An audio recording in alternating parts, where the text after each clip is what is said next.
హైదరాబాద్ మల్కాజ్గిరిలో దారుణం జరిగింది. అనుమానంతో అరుణ్ వ్యక్తి భార్యను తుపాకీతో కాల్చి చంపాడు. అరుణ్, నిషారాణి మధ్య ఇద్దరి మధ్య గత కొన్ని నెలల నుంచి గొడవలు జరుగుతున్నాయి. గొడవల కారణంగా భార్య నిషారాణి భర్తకు దూరంగా ఉంటుంది. దీంతో పగ పెంచుకున్న అరుణ్ మాట్లాడుకుందామని పిలిచి తుపాకీతో కాల్చాడు.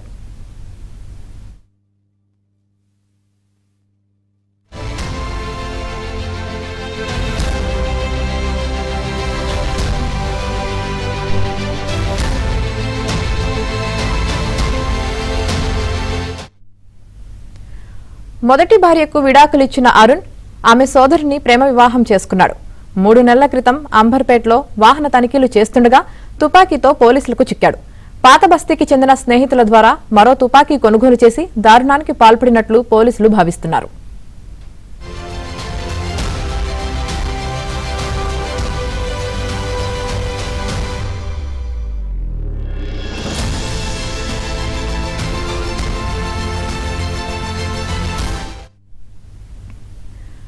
హైదరాబాద్ మల్కాజ్గిరిలో దారుణం జరిగింది. అనుమానంతో అరుణ్ అనే వ్యక్తి భార్యను తుపాకీతో కాల్చి చంపాడు. ఇక దీనికి సంబంధించి పూర్తి సమాచారం మా క్రైమ్ కరెస్పాండెంట్ శశి అందిస్తారు లైవ్ లో. శశి, ప్రస్తుతం అరుణ్ పరారులో ఉన్నాడు. ఆయన కోసం గాలింపు చేపట్టడానికి ఇప్పటికే మల్కాజ్గిరి పోలీసులు 3 ప్రత్యేక బృందాలను ఏర్పాటు చేశారు. ప్రధానంగా అనుమానం నేపథ్యంలోనే ఈ హత్య జరిగినట్టుగా తెలుస్తోంది. చాలా కాలంగా కూడా నిషారాణి మీద అనుమానం పెంచుకున్నటువంటి అరుణ్ ఆమెను వేధించసాగాడు. ఆమె ఎవరితో మాట్లాడుతున్న అంశాల గురించి ఎప్పటికప్పుడు నిఘా పెట్టసాగాడు. సో ఇదే నేపథ్యంలో ఇద్దరి మధ్య కూడా చాలా కాలంగా గొడవలు జరుగుతూ ఉండేవి. సో ఈ అనుమానం బలపడడంతో ఎలాగైనా సరే ఆమెను అంతమొందించాలంటూ కూడా భావించాడు. అందుకోసమే తుపాకీ కొనుగోలు చేశాడు.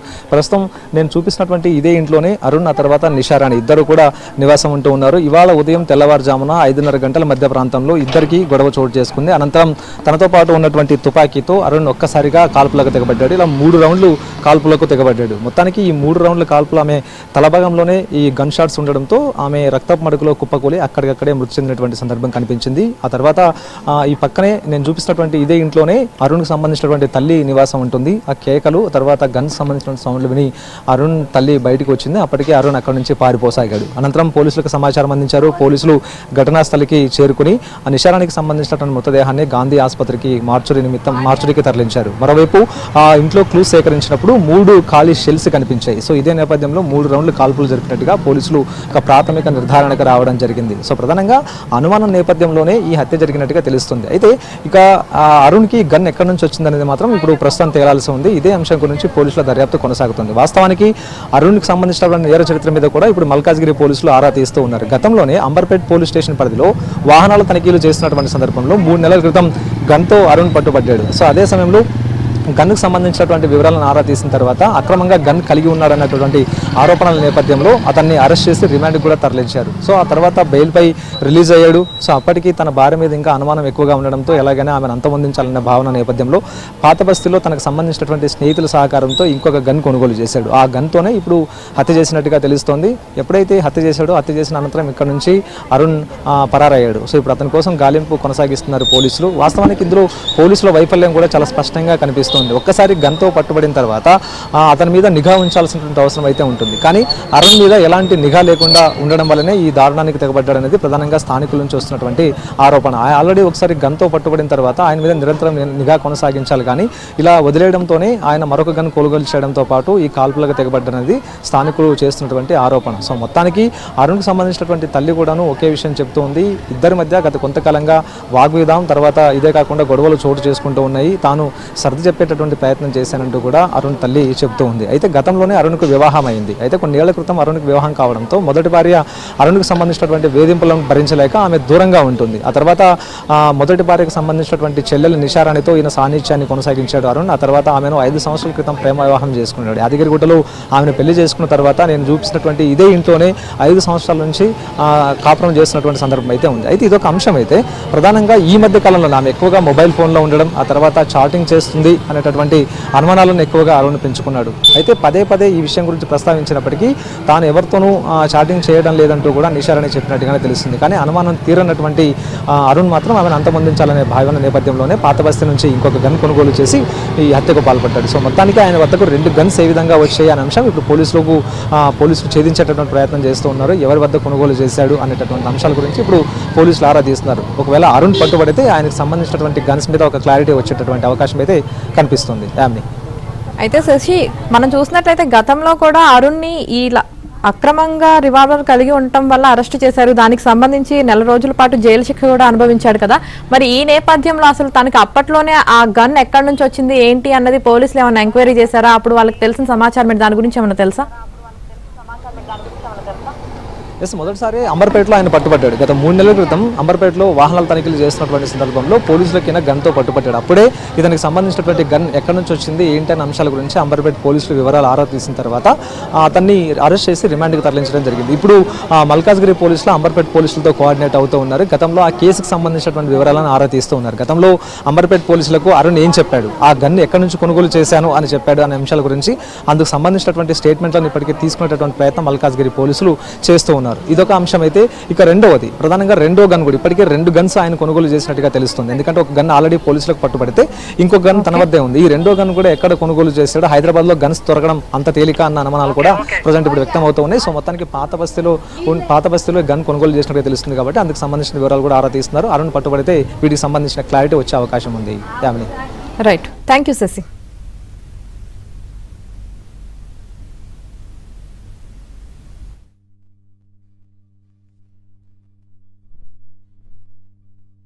మల్కాజ్గిరి పోలీస్ స్టేషన్ పరిధిలో కాల్పులు కలకలం సృష్టించాయి. అరుణ్ అనే వ్యక్తి తన భార్యను గన్తో కాల్చి చంపాడు. ఇదే విషయంపై మనతో మాట్లాడడానికి మల్కాజ్గిరి ఏసీపీ ఉన్నారు, ఆయనతో మాట్లాడదాం. సార్ చెప్పండి సార్, అసలు అరుణ్ తన భార్యను కాల్చి చంపడానికి గల కారణాలు అంటే అసలు ఈ ఘటన ఎప్పుడు చోటు చేసుకుంటారు? ఈరోజు ఉదయం అందాజా 5 o'clock మాకు డయల్ 100 కాల్ వచ్చేసింది. మారుతి నగర్లో వెపన్ తోటి ఫైర్ చేసేస్తే చనిపోయారని చెప్పగానే ఇమీడియట్గా మా పెట్రోల్ కారు సీన్కి విజిట్ చేయడం జరిగింది. తర్వాత అక్కడ మర్డర్ కన్ఫామ్ అయిపోయిన తర్వాత ఇమీడియట్గా ఆఫీసర్లకు ఇన్ఫామ్ చేశారు. ఇన్స్పెక్టర్ సత్యనారాయణ అనే టీం వచ్చి సీన్ విజిట్ చేసింది. అతను కూడా సీన్ విజిట్ చేసిన తర్వాత ఇమీడియట్ సుపీరియర్ ఆఫీసర్కు, నాకు, మా డీసీపీ గారికి అందరికీ చెప్పడం జరిగింది. Meanwhile DCP Sridhar sir, Malkai sir కూడా అక్కడికి రావడం జరిగింది. అక్కడ సీన్ అబ్జర్వ్ చేసేస్తే ఒక 3 empty rounds దొరికినాయి. ఏమైందని చెప్పేసి డిసీడ్ వాళ్ళ ఎవరైతే అరుణ్ చనిపోయిన పేరు నిషారాణి, వాళ్ళ అత్త లక్ష్మమ్మ ఉన్నది, ఆమెను అడిగినాం. చేస్తే మార్నింగ్ 4:30, 5 o'clock చప్పుడు వినపడ్డది. మా కోడలు అరుస్తుంటే నేను అక్కడ వేరకు సౌండ్ వినపడ్డది. మా కోడలి పిల్ల అక్కడ చనిపోయి ఉన్నది. అరుణ్ చూశారు, అప్పటికే పారిపోయింది అని చెప్పిండు. అయితే భార్య మీద అనుమానంతో ఇతను కాల్చి చంపినట్టు మాకు తెలిసింది. అరుణ్కు ఈ గన్ ఎక్కడి నుంచి వచ్చింది సార్? అసలు ఈ అరుణ్కు ప్రజెంట్ మేము ఇంకా అరెస్ట్ చేయలేదుగా, మాకు తెలియదా ఎక్కడి నుంచి వచ్చింది అనేది. ఇంతకుముందు మార్చిలో అంబర్పేట పిఎస్ వాళ్ళు ఒక గన్ తోటి అరెస్ట్ చేసి జైలుకు పంపడం జరిగింది. అతను ఆల్రెడీ 1 month వరకు కూడా జైల్లో ఉన్నాడు. వచ్చిన తర్వాత అతను real estate, some finance business చేసుకుంటున్నాడు. భార్య మీద అనుమానంతో ఉన్నది. ఈ వెపన్ ఎక్కడి నుంచి తెచ్చాడు, ఎందుకు తెచ్చాడు అనేది ఎగ్జాక్ట్ రీజన్ అనేది అరెస్ట్ చేసిన తర్వాత మేము రివీల్ చేయడం జరుగుతుంది. మల్కాజ్గిరి పిఎస్లో ఆయన మీద ఏమైనా కేసులు లాంటివి ఏమైనా ఉన్నాయి సార్ గతంలో? ఇక్కడ కూడా రికార్డ్ లేదు. ఓన్లీ అంబర్పేట మన మార్చిలో అయిన కేసు అంబర్పేట తప్ప రిమైనింగ్ ఎక్కడ కూడా కేసులు ఏం లేవు. కేవలం ఇతనికి సంబంధించిన పాత్ర మాత్రమే ఉంది, ఇందులో ఇంకా వేరే ఎవరైనా పాత్ర? అంబర్పేట అరెస్ట్ చేసినప్పుడు ఇతనితో పాటు ఇంకొక 4 అరెస్ట్ చేశారు. వెపన్ సోర్స్ అవన్నీ అక్కడ అరెస్ట్ చేశారు. ఈ రోజు ఎవరెవరు ఉన్నారు అనేది కూడా మాకు క్లియర్గా చెప్పాలంటే అతన్ని అరెస్ట్ చేసిన తర్వాతనే ఎవరెవరు ఉన్నారు, ఎందుకు చేశారు, వెపన్ ఎక్కడ వచ్చింది, అదంతా కూడా నెక్స్ట్ అరెస్ట్ చేసిన తర్వాత మీడియా ద్వారా మళ్ళీ చెప్పటం. వివాహేతర సంబంధం లాంటిది కొనసాగిస్తుందని అనుమానమా?